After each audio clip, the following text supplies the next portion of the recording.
दोस्तों, video skip बिल्कुल भी मत करना, क्योंकि अगर आपने वीडियो स्किप किया तो आपको अंदाज़ा भी नहीं लगा सकते कि आपने क्या मिस कर दिया है। जो इस वीडियो में मिलेगा वो कहीं और नहीं मिलेगा। इसमें हम ऐसे तरीके से पढ़ाई करेंगे कि आप 12 घंटे की पढ़ाई सिर्फ 4 घंटे में कंप्लीट कर लेंगे।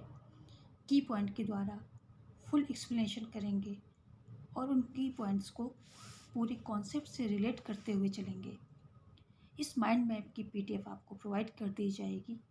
यदि इस पीडीएफ का लिंक आप चाहते हैं तो कमेंट बॉक्स में कमेंट करें। ये मत सोचना कि वीडियो में पेन और पेपर का इस्तेमाल किया गया है। सही पूछो दोस्तों, तो पेन और पेपर के साथ ही सबसे अच्छी स्टडी होती है। टेक्नोलॉजी नहीं, टेक्निक हमें सफलता दिलाती है और यहाँ पर हम टेक्निक का इस्तेमाल करेंगे। पॉलिटिकल साइंस की पूरी एक यूनिट एक पेज में समेट कर देंगे और कोई फैक्ट छूटेगा नहीं। हाय एवरीवन, आज की वीडियो में हम राज्य के उत्पत्ति के सिद्धांतों पर चर्चा करेंगे तथा राज्य के सभी जितने भी उत्पत्ति के सिद्धांत हैं उन सभी सिद्धांतों को कवर करेंगे, जो कि 5 प्रकार के होते हैं। तो सबसे कौन कौन से होते हैं 5 प्रकार के?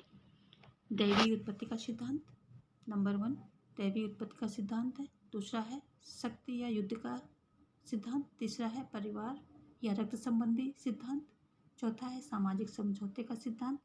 पांचवा है विकासवादी, वैज्ञानिक या ऐतिहासिक सिद्धांत। राज्य की उत्पत्ति के ये 5 सिद्धांत हैं।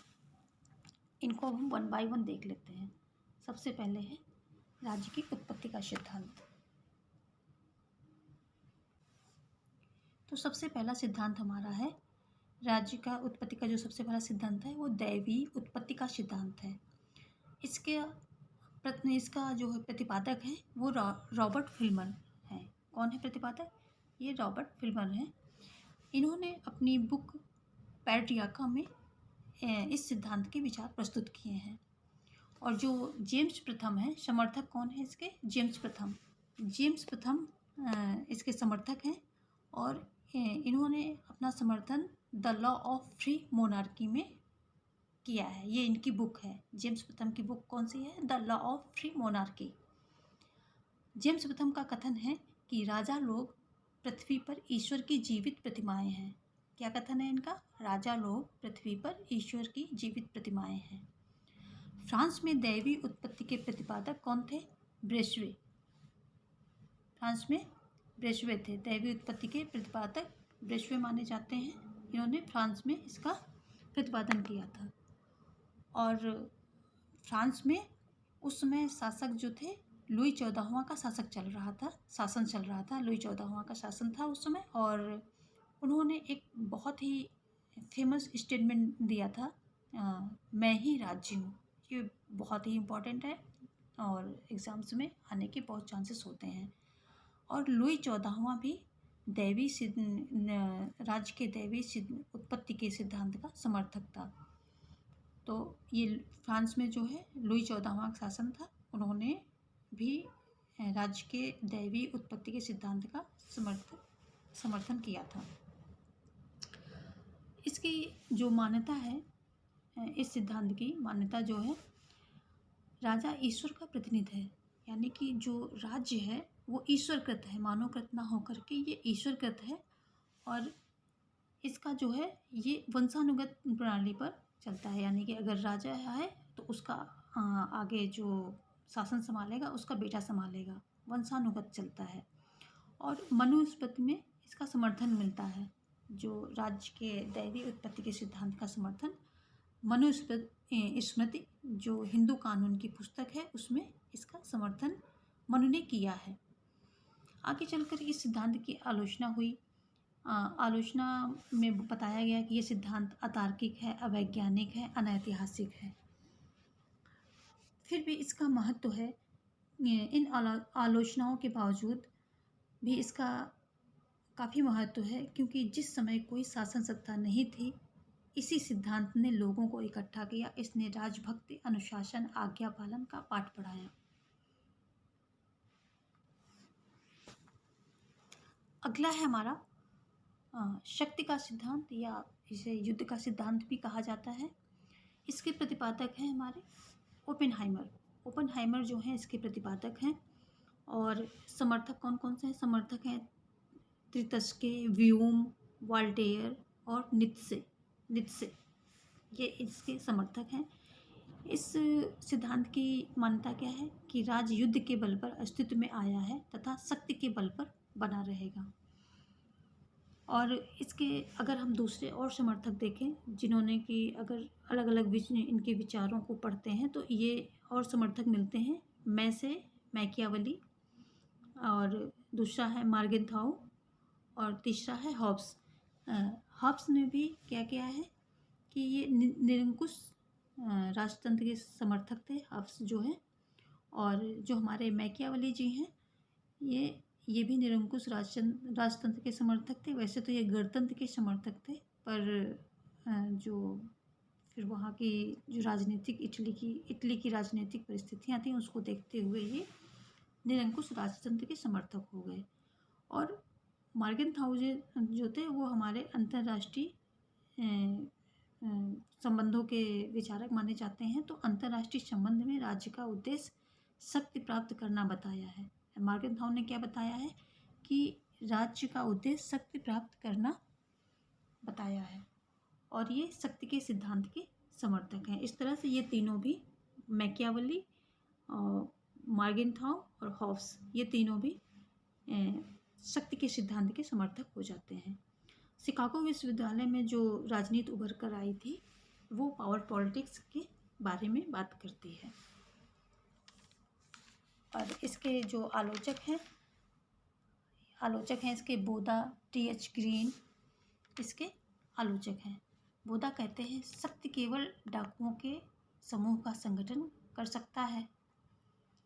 बोधा का कहना है कि शक्ति जो है केवल डाकुओं के समूह का संगठन कर सकता है। वो इसके आलोचक हैं किसके? शक्ति के सिद्धांत के, जो युद्ध का सिद्धांत है। और टी.एच. ग्रीन क्या कहते हैं? टी.एच. ग्रीन का मानना है कि राज इच्छा का प्रतीक है, शक्ति का नहीं। राज इच्छा का प्रतीक है, शक्ति का नहीं। ये टी.एच. ग्रीन का कथन है। फिर भी इस सिद्धांत का महत्व होता है कि शक्ति के अभाव में राज्य संचालित व संगठित नहीं किया जा सकता है। अर्थात शक्ति का राज्य अगर चलाना है, किसी राज्य में शक्ति का होना आवश्यक है। ये इस सिद्धांत का महत्व है। अगला हमारा सिद्धांत है परिवार या रक्त संबंधी सिद्धांत। जो परिवार या रक्त संबंधी सिद्धांत में कहा गया है कि खून पाढ़ी से गाढ़ा होता है, अपना अपना होता है, पराया पराया होता है। ये इसमें बताया गया है। और परिवार स्त्री पुरुष बच्चे से मिलकर बनता है, ये अरिस्टो का मानना है।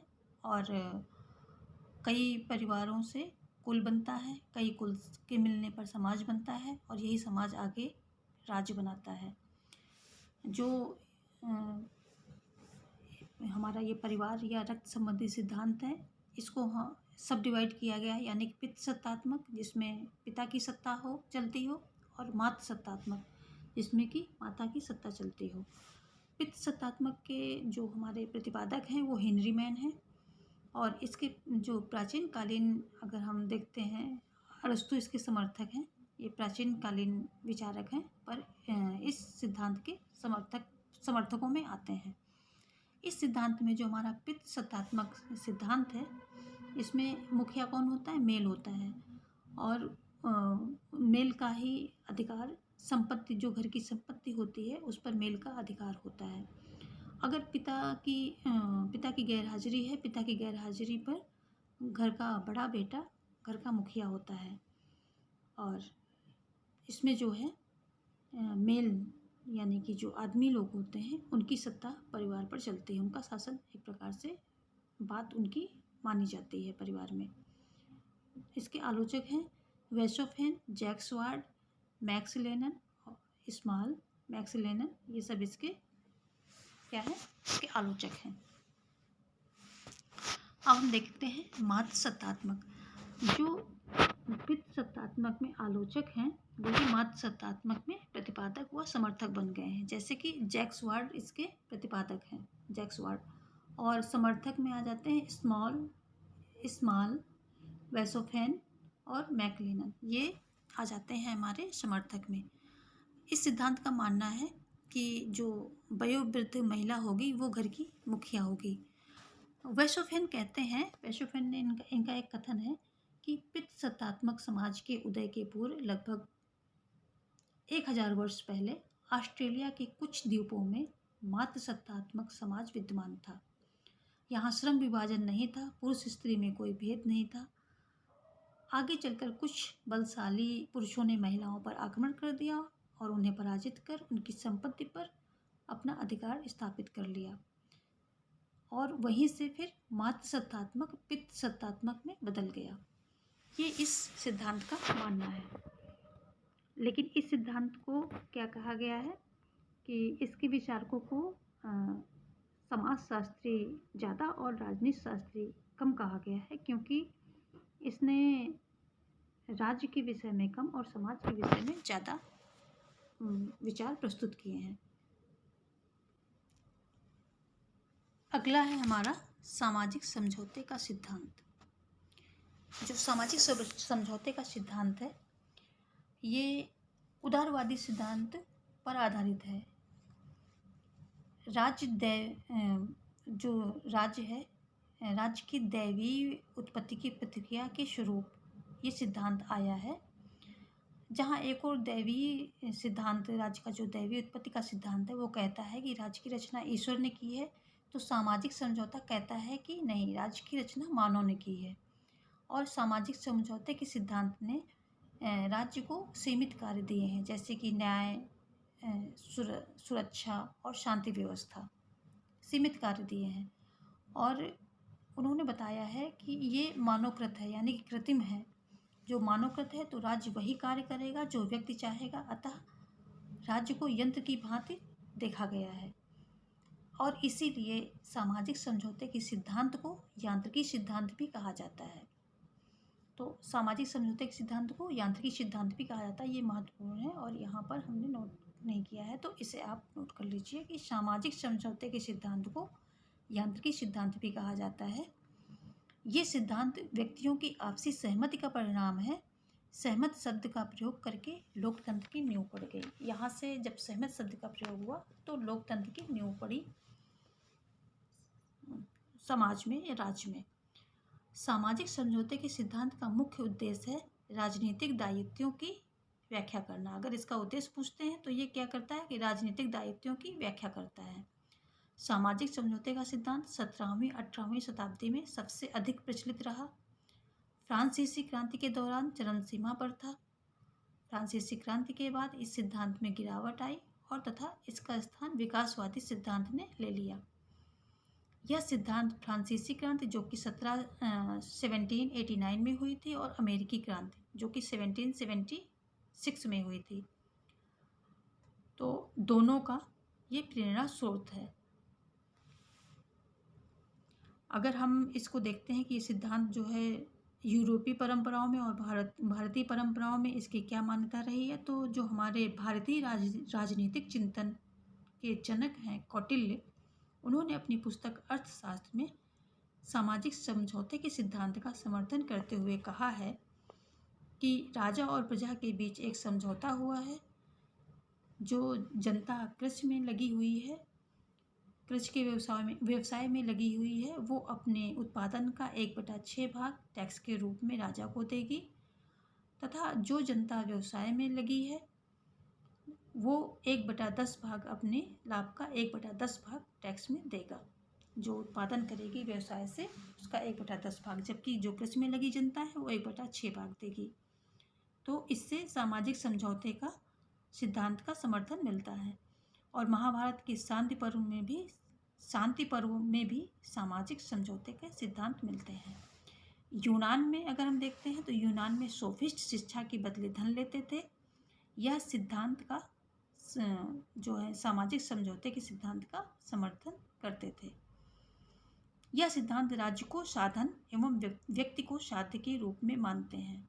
इसमें राज्य को साधन माना जाता है और व्यक्ति को सेंटर में रख के साध्य के रूप में मानते हैं कि व्यक्ति की सुविधाओं के लिए, व्यक्ति के जो है अच्छे जीवन के लिए राज्य एक साधन के रूप में कार्य करेगा। इसीलिए इस सिद्धांत को यांत्रिकी सिद्धांत भी कहा जाता है।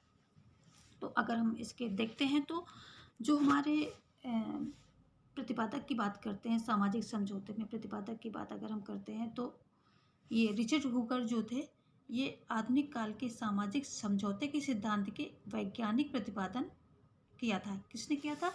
जो आधुनिक काल का जो है सामाजिक समझौते के सिद्धांत का वैज्ञानिक प्रतिपादन, आज से आधुनिक काल और वहाँ से वैज्ञानिक, ये शॉर्ट फॉर्म है, आप लोग इसको थोड़ा सा देखते रहिए।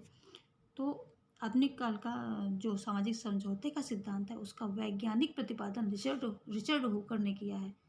लेकिन क्योंकि ये सिद्धांत पर स्पष्ट जो है व्याख्या हाब्सबर्ग रूसो ने की है, तो ये सिद्धांत हाब्सबर्ग और रूसो से संबंधित हो जाता है और ये इन्हीं के नाम से जाना जाता है। तो प्रतिपादक अगर पूछा जाता है तो हाब्सबर्ग रूसो में से ही ऑप्शन में चूज करना है आपको। और 20वीं शताब्दी में जॉन रॉल्स ने न्याय के क्षेत्र में सामाजिक